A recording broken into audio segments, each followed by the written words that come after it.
Good afternoon, and welcome to the Enzo Biochem, Inc. Fiscal Third Quarter 2020 Operating Results Conference Call. I'll now read the company's safe harbor statement. Except for historical information, the matters discussed in this news release may be considered forward-looking statements within the meaning of Section 27A of the Securities Act of 1933 as amended and Section 21E of the Securities Exchange Act of 1934 as amended. Such statements include declarations regarding the intent, belief, or current expectations of the company and its management, including those related to cash flow, gross margins, revenues, and expenses, which are dependent on a number of factors outside of the control of the company, including the markets for the company's products and services, cost of goods and services, other expenses, government regulations, litigations, and other business conditions. Please see risk factors in the company's Form 10-K for the fiscal year ended July 31st, 2019. Investors are cautioned that any such forward-looking statements are not guarantees of future performance and involve a number of risks and uncertainties that could materially affect actual results.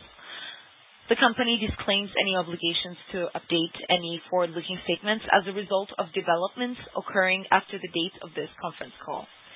During this conference call, the company may refer to EBITDA, a non-GAAP measure.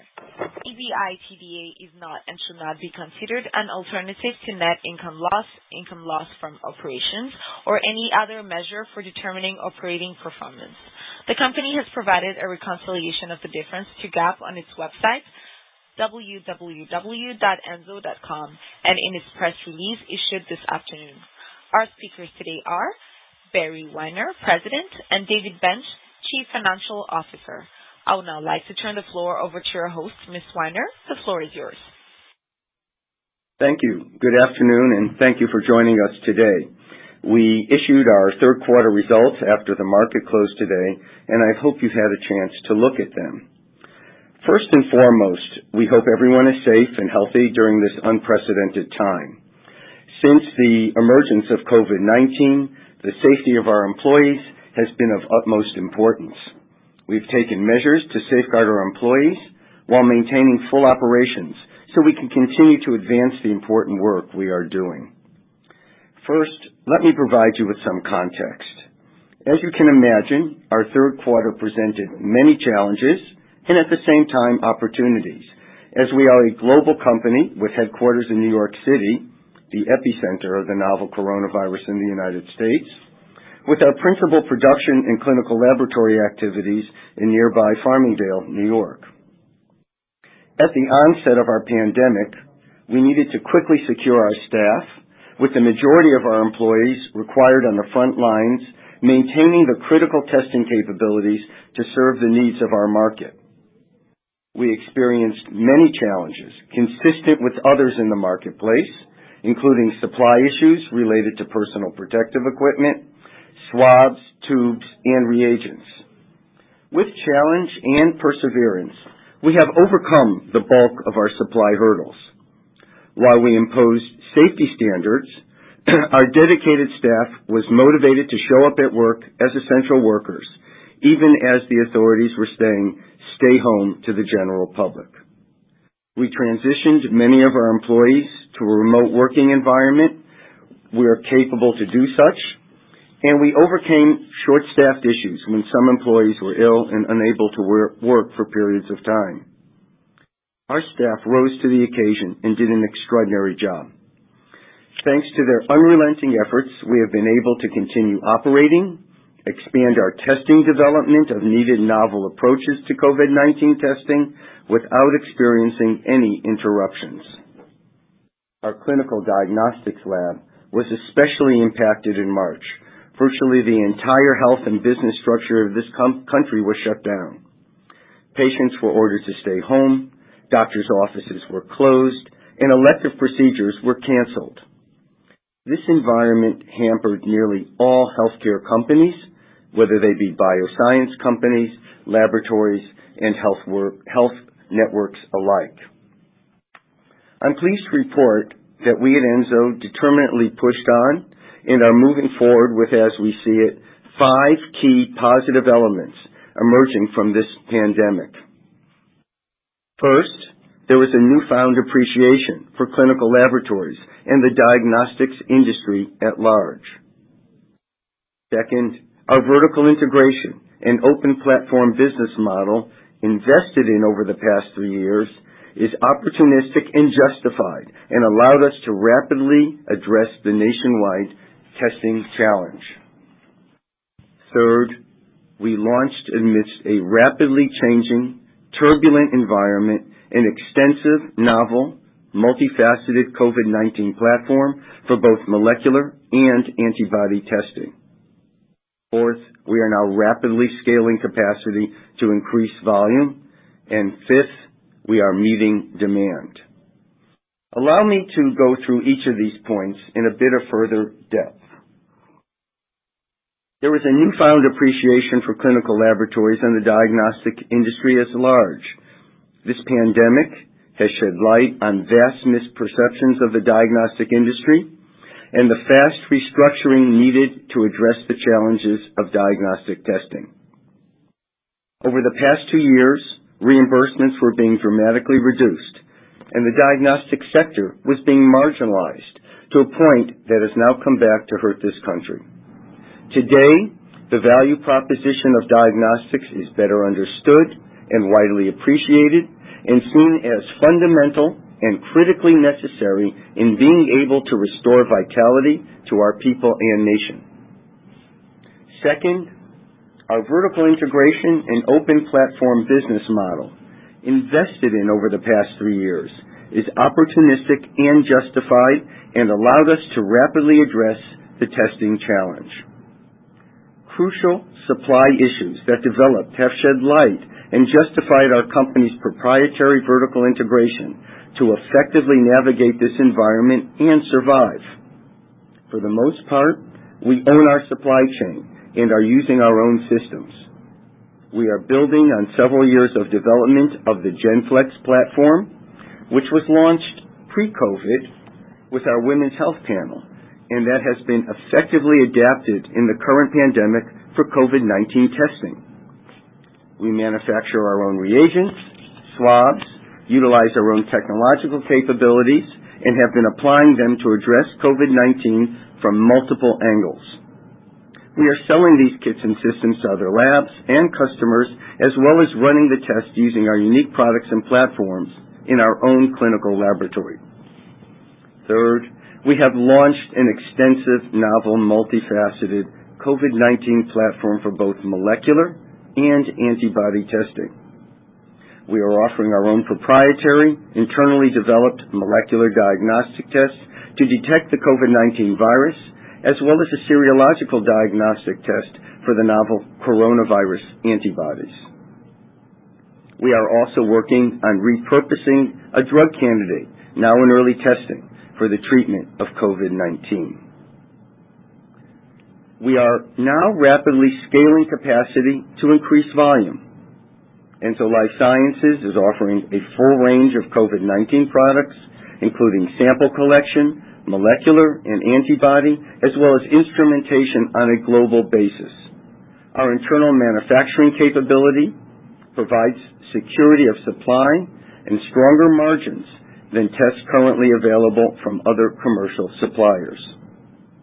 Enzo Clinical Labs is ramping testing volume to address the need to perform thousands of tests a week, increasing from our initial weekly capacity of approximately 10,000 COVID-19 molecular tests, as well as 10,000 ELISA serological antibody tests. Finally, we are meeting the demand. We have been working with many entities, ranging from academic and research institutions to commercial laboratories and government entities. This includes a recent RFP bid win with the state of Missouri, as well as a contract with the state of New York to provide COVID-19 testing to nursing homes. We fully expect to secure additional strategic relationships that may provide substantial additional revenue as we build capacity to meet demand. On this last point, we should be clear with regards to our investment and strategy that testing demand will remain with us for some time. A recent state-by-state analysis from the Harvard Global Health Institute found that more than half of the U.S. states would need far more testing if they are considering safely lifting coronavirus restrictions. The analysis was based on each state's daily testing totals during an average week in mid-April, using data from the COVID Tracking Project. The research found that 31 states in the District of Columbia were not doing enough testing. In states just within our historic marketing territory, it is estimated New York would have to perform over 100,000 more tests every day, New Jersey 68,000, and Massachusetts about 23,000 per day. There remains much to be done, even once a successful vaccine is found. I'm extremely proud of what we've accomplished over the last few months. The feats have been really quite remarkable. I want to thank our employees for their continued dedication and really thank our long-term shareholders who have voiced their support for us throughout this pandemic. At this time, let me turn the call over to David, who will walk you through the financials for the quarter. Thanks, Barry. Here is a review of the financials for the third quarter. Total revenue amounted to $16.9 million compared to $19.7 million in the year-ago period, reflecting a significant impact from the COVID-19 pandemic-related volume declines, slightly offset by collection improvements in services as well as grant income. Clinical service revenue for the third quarter was $10.5 million compared to $11.8 million in the year-ago period, a decrease of 11%. Product revenue for the third quarter was $6.4 million compared to $7.9 million in the year-ago period, a decrease of 19%. Average product order value increased sharply as compared to the second quarter of this year, reflective of servicing higher value markets such as genomics, ELISA kits, and antibodies. The services segment was negatively impacted by the COVID-19 pandemic during the third quarter as we experienced a 28% reduction in accession volume. However, the trend in accession volume has been improving over recent weeks and is showing signs of ramping back up to pre-COVID-19 levels. Gross margin for the quarter was 26% compared to 27% in the year-ago period. Gross margin in clinical services was 13% compared to 7% in the year-ago period and 18% in the second quarter. Enzo's service margin had been improving before the COVID-19 pandemic hit, but declined sequentially in the third quarter due to reduced volume while maintaining our fixed costs. Despite volume decline, services margin improved year over year, primarily due to efficiencies and supplemental grants income. Gross margin in products was 48% compared to 57% in the year-ago period due to product mix and the COVID-19 pandemic impact. Research and development expenses increased 49% to $1.2 million from $0.8 million in the year-ago period. This increase is mostly attributable to investments in our proprietary GenFlex platform. Selling, general, and administrative expenses were substantially unchanged at $11 million from the year-ago period. GAAP net loss was $9.9 million, or 21 cents per share. Adjusted EBITDA loss in the quarter and year-ago periods were approximately $7.4 million and $6.1 million, respectively. Adjustments for the third quarter 2020 include proxy-related expenses and reduction in staffing expenses. At quarter end, cash and cash equivalents totaled $55 million. The company added $10.6 million of capital in the third quarter to strengthen its balance sheet through various grants, loans, and advance payments. As of April 30, 2020, the company had 47.9 million shares outstanding. Our cost efficiency measures continue to yield results. We are making progress as a result of the efficiency measures we have implemented, having thus far recognized more than $8 million towards our $10 million annualized savings target. Our strategic goal remains investing in key focus areas, including our proprietary lab-developed tests. This investment should have a significant positive impact on gross margins, and in our estimation, gross margins should improve by 500 to 1,000 basis points in a post-COVID environment. With operating expenses expected to be relatively flat, Enzo should have a clear path towards profitability from operations when revenue from core solutions and our COVID-19 program scale up based on industry estimates. I'd like to turn the call back over to Barry for closing. Thank you, David. As one of the few companies to incorporate a biotech entity, a diagnostics division, and a CLIA-certified clinical laboratory, we believe Enzo is well-positioned as a vertically integrated company to address the COVID-19 pandemic from multiple angles. We have addressed challenges of the supply chain by manufacturing all of our critical reagents in-house. Our diagnostic equipment and kits are validated in our own lab prior and are currently available for sale to other labs and end users. We have 2 submissions with the FDA to address COVID-19 detection and immunity with an extensive program roadmap, making us uniquely positioned to gain momentum within the broader molecular diagnostics market, both in the current COVID-19 setting as well as in a post-COVID environment. On that, I would like to now turn the call over to questions. If you'd like to ask a question, please signal by pressing star 1 on your telephone keypad. If you are using a speakerphone, please make sure your mute function is turned off to allow your signal to reach our equipment. Once again, please press star 1 to ask a question. We'll take our first question from Anthony Kim. Hi, gentlemen. Thank you for taking my questions. I have a question about the grant revenue. Could you tell us how large that was in relation to the total cash package that you put together for this quarter? Yeah, so I'm not sure if you're referring to the PPP loan or if you're referring to other grants that we have received. Well, I understand that the loan will turn into a grant if you reach certain benchmarks, correct? But if you can break it down into both, that would be fantastic. You just mentioned grant revenue, loans and grants. Sure. I'm just wondering what the proportion is. Absolutely. So approximately $7 million we received from the PPP, from the SBA as PPP loan, which, as you mentioned, should turn into a forgiveness under certain conditions.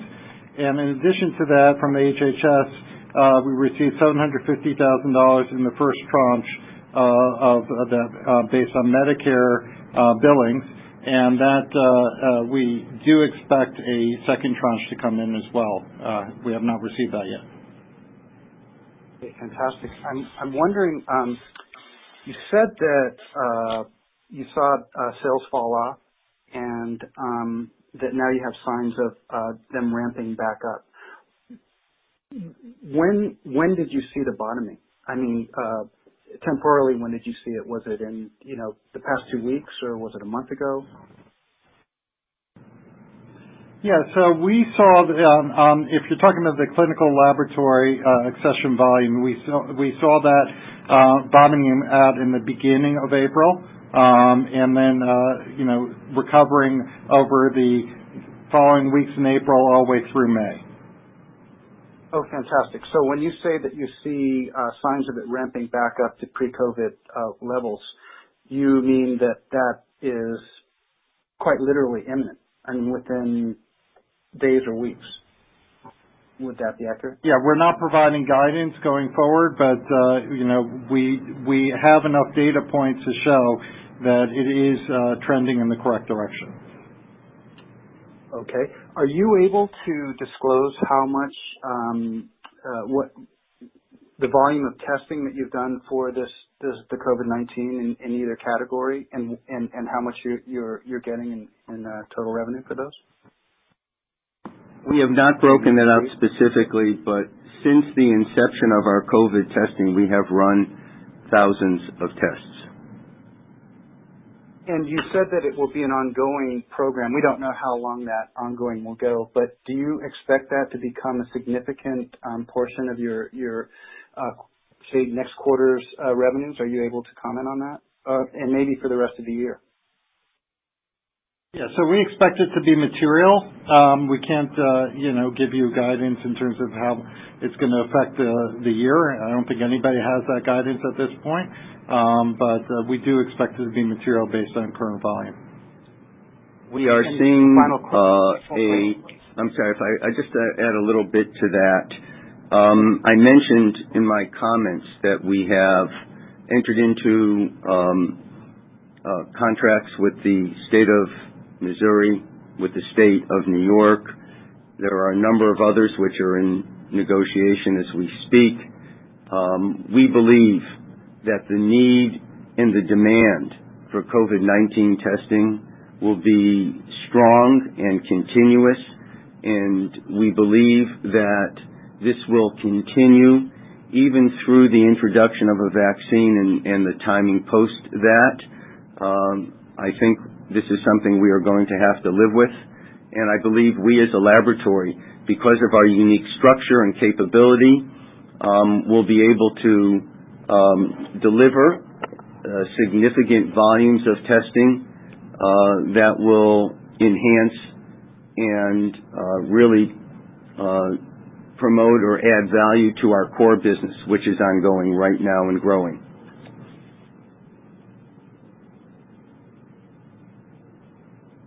Thank you for your question. If you'd like to ask a question once again, please signal by pressing star 1 on your telephone keypad.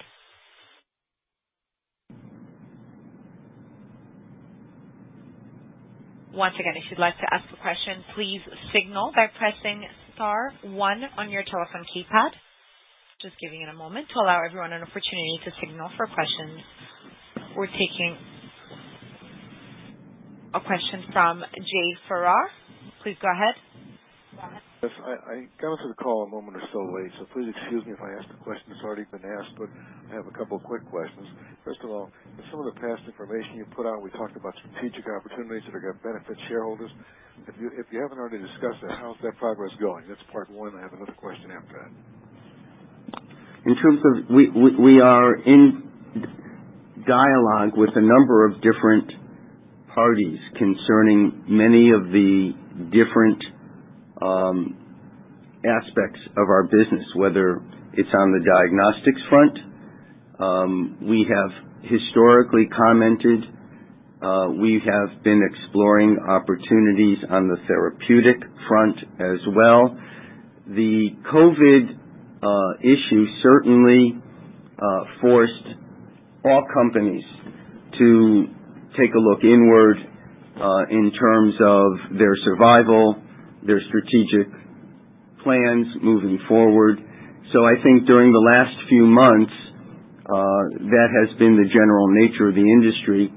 We did comment in a white paper and a release about our development activity in the therapeutic area for our SK1 product, a product that is being, in some respects, repurposed and looked at as an immune modulator for COVID infection in patients.